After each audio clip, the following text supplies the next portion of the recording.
Well, he played 13 years in the NFL, and half the time, 6 times he was a Pro Bowler. Has great broadcasting talent and chops as well. Always one of my favorite guys. He has a podcast out there. I Am an Athlete, an athlete's raw, uncensored take on professional sports podcast. And he had Roger Goodell as a guest. You know, it's interesting, Brandon, I've always loved having you on the show. Roger Goodell gets a lot of crap. But all I know is this, Brandon. Since he's taken over the league's more popular. It makes more money. He's had to deal with Colin Kaepernick situations, domestic violence situations. He's had to deal with the coronavirus. And every time I think to myself, boy, he's a good leader. Do you think, when you interviewed him, did it change your perception of him pre-interview and post-interview?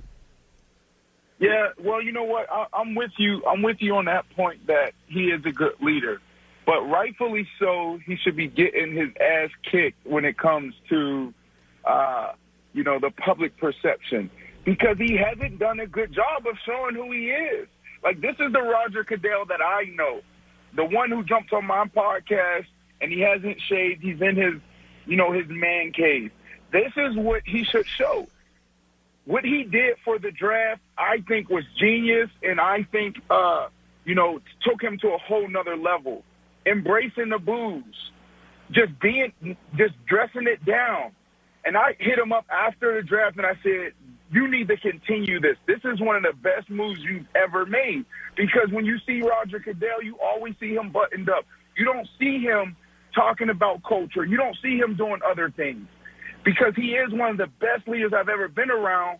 But now when you see him in this light, you see him, where it's relatable. And I absolutely love it. Yeah. I thought the draft was a home run. I thought it was very family-oriented, very human. I got to see players with their families. I loved it. I thought it was – I'm not saying it's better or worse than the previous stuff, but I love seeing the families. Now, it was great. I got to throw this at you because you're an honest guy. So Jay Cutler got divorced, and I feel bad for Jay Cutler. He got divorced. Yeah. Christine Cavallari's beautiful and smart and ambitious, and, they'll both find new love, whatever, blah, blah, blah. But Jay Cutler always had a reputation, and I know a buddy of mine's good friends with him, and he's really, really difficult. What you played with Jay, the Jay was he difficult? Well, I'm gonna be honest. I'm surprised. Me and Jay, our marriages lasted this long. Like we're both difficult. That's why we didn't win a Super Bowl together, because we couldn't just bring it all together. But that's his personal business. I wish them well. I've been around both of them a lot. They're both amazing people. But yes, Jay Cutler is difficult.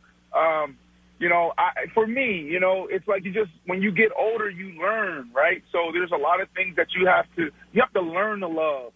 It's not just love is different. Love, is ever changing when you're doing it with someone else. And I think, for everyone out there, especially men, alpha males, guys in our position, you have to humble yourself and just do everything you can to just make that sacrifice daily. And I think that's where I've learned to get better, and I have a lot of work to do.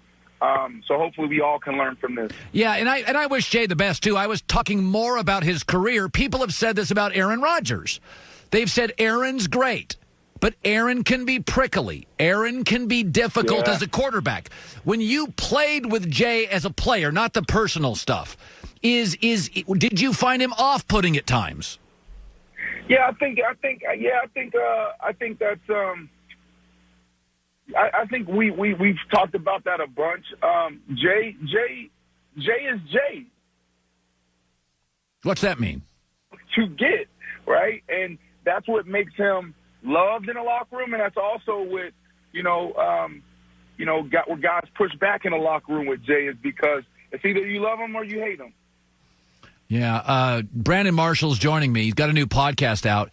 So if you look at recent NFL history, and you should be an expert at this, where you go in the draft helps a lot. If you go to a dysfunctional organization, a Cleveland or a Cincinnati or a Miami, it's much tougher to succeed.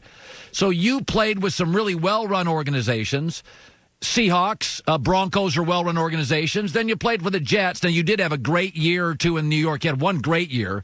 Hold on, so you're saying the Jets aren't well-run? Well, here's a prime example. I think Sam Darnold's great, but I think he's constantly having to overcome the Jets, their O-line, a bad GM who got fired, a new GM. I think Joe Burrow's going to struggle in Cincinnati. I don't like the owner. I think the division's tough. I don't like their roster. They don't win enough. Take me to your career, Brandon. Did you notice big differences, a Seattle to a Jets or a Giants, or a Denver to a Miami? Yeah. So when I realized it was when I was traded from the Denver Broncos to the Miami Dolphins. Denver Broncos, I was young, I was dumb, I didn't understand, what being a pro was. I didn't understand what I had. I didn't appreciate what I had. When I got to Miami, oh my gosh, when I talk about terrible, we were good in the locker room. I mean, you think about this, the Miami Dolphins. I was sitting in the office with Coach Sperano when Jeff Ireland and the owner was in Michigan or wherever they were in Stanford interviewing Harbaugh. And we're watching ESPN, and I'm seeing this look on Coach's face like, oh, my gosh, this is really happening. How does that happen at that level? So when you look at the Denver Broncos, we didn't win in those 4 years. We didn't win a Super Bowl. But they end up winning. Why? Because they are well-run. Joe Ellis, the team there, Elway, they did a phenomenal job. The Miami Dolphins, why haven't they turned it around yet? I think Mr. Ross is passionate about success, but I don't think he's a football guy, and I think he has a lot of work to do. He needs to get the right guys in there, which he may have right now, and we will see. The Jets, this is a shocker. The Jets are actually a well-run organization. It was one of the best experiences I've ever had as a player. Now, Woody, the only thing Woody needs to do is he needs to stop listening to the market and the media. Yeah. If he does that and lets the football guys work, man, they can turn this thing around. They have a great opportunity, definitely now more than ever, because you got Tom Brady who's out the division. It's wide open. Maybe it's not wide open because the Buffalo Bills are so strong. I'm not sure. Did you feel the New York Giants were well run? Ooh, you put me in the spot right now. I did not. Why? I did not. I think they're great people. I think they're a great organization. But I don't think they're disruptive enough. I think there's a few organizations out there like the Chicago Bears, the New York Giants, even the Pittsburgh Steelers, who it's all about history. It's about who we were. Yeah. Now the Pittsburgh Steelers, they're great because they win, but they're rich in tradition. They're super successful in what they do. They don't have a lot of turnaround, great leadership. But when you're not winning, the Chicago Bears, the New York Giants, when you're not winning, you have to change things. You have to be able to shift a little bit. They want you to wear the same socks every single time. They don't want to change certain things. They want a certain guy, and I think that puts them in a box. When the game is changing every year, when the culture of the kid is changing every year, when the culture of the coach is changing every year. So I think, yes, they're great. They have great leadership, great people, but they're so rich in tradition, and they want to preserve that so much that it handicaps them from actually competing today. If that makes any sense. No, Brandon, I think it's brilliant. This is, Brandon, your classic example. They live in a box. And when I'll give you an example. I grew up in the Pacific Northwest.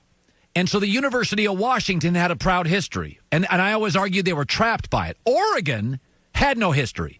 So Phil Knight went in and said, we're going to have 100 uniforms. We're going to be crazy. We're going to blow up the stadium. And Oregon had no history to be beholden to. And I think you're right. I think the Bears and the Giants and the Steelers a lot of times, Brandon, they're trapped. They're absolutely trapped by their history, and I think it's a really good point. Now, I got it. But then you can go back to where we started, and that was the Cincinnati Bengals. It's the same thing. He's so trapped in his old ways. Like, I don't know what it does. He even want to win? Like, I don't know. Like, you have to evolve. You have to change. He's so stuck in how he used to do business in the 90s that it's hurting the team. It's hurting the city. Yep. And then you have Joe Burrow. If he doesn't change now, this would be the worst mistake he's ever made. You have a guy that could be your top flight quarterback for the next 10 years. Do everything you can to make it work. We'll see. As a former great player, when the Cowboys signed Andy Dalton, and they still haven't given Dak a contract, and they've given every good young player a contract, as a former player, what is that saying about Dak and the Cowboys? What is the messaging you read? You know what it says? One, nothing. You know, like, what's going to end up happening, they're going to get the deal done. Dak is going to be the quarterback for the next 10, 12 years. That's a fact. But I think if you just start peeling back those layers a little bit more, what you're going to see is that Dak may be playing really hardball. He may be putting some stuff out there internally. Is like, listen, if I don't get this, I'm not coming in, right? So I think they could be prepping for a clash. So I think that's why they signed Dalton. Now, my question, though, is like, why, if you're Andy, why are you going there? Because I still, like, you're not – so now you're just going to – and I love Andy. I love him. He's a friend. But I'm like, man, you don't want to go to a team where you could potentially be the number one guy? Now, everybody's journey is different. Everybody's strategy is different. But I would have liked to see Andy go somewhere and compete. Yeah, well, you know, he's from Texas, house in Dallas with this virus. I kind of felt like he signed there for a year. You know, the virus is, people are making decisions. I was talking to a recruiting coordinator in college football yesterday, and he said kids don't want to leave their region this year. They want to stay close to home. If you were, let me ask you this now, as a broadcaster, if you were in the league right now, and let's say we continue to have declining numbers in the virus, but there is a second wave at some point in September, October, would you want to play in the locker room as a team leader? Would you play if you knew there was still a chance you could get the virus? The under 26 Brandon Marshall, yes. The, over 26 Brandon Marshall, hell no. Hell no. I mean, it's not worth it. Like, we talked about this on our podcast, and Reggie Wayne, he spoke eloquently about it. Like, no, it's not worth it. It doesn't matter who you are. This thing can drop you any moment, and I just don't think it's worth it. So obviously there's a lot of gray out there. We don't know what's going to happen, but I just find it difficult if there's another wave that we continue to push forward in sports.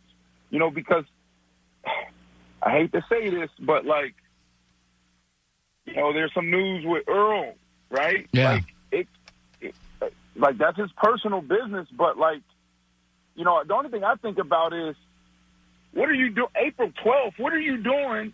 What are we doing? Like I don't even want to go there. I'm going to stop. I'm going to stop. But I guess what I'm trying to say is, like, there's always going to be somebody, right? Like, let's say a couple months from now, that one guy that's going to be bringing in thoughts, and you know what a thought is, Colin? What? I don't. It's like you just got to Google it. But it's like, it's not your girl. You know what I'm saying? Yeah. So there's always going to be that one guy that's going to, do something that could jeopardize the entire team. And I think that's the biggest concern for me is we all come together and say, we're going to do this, but then you have to, like, really lock people in their rooms and doors, and I don't think that's possible. That's fair. Yeah, I don't want to comment on that Earl Thomas thing. Let's not comment on that. Yeah, my wife always said... I love Earl. Yeah. I want everybody to know I love Earl. Earl's a great dude. I had an opportunity to play with him in Seattle. He's a great dude. Yeah. My wife always says, Brandon, don't go where you shouldn't go. Don't do what you shouldn't do. And so I don't. There you go. Good. Yeah, it is pretty good. There you go. There you go. Brandon Marshall, good talking to you. Thanks for having me, big dog. Appreciate. Hi, everybody. Thanks for watching. Subscribe here to get the latest from the show. Also, be sure to check out more of the best clips from The Herd or go watch a few segments from other shows on FS1.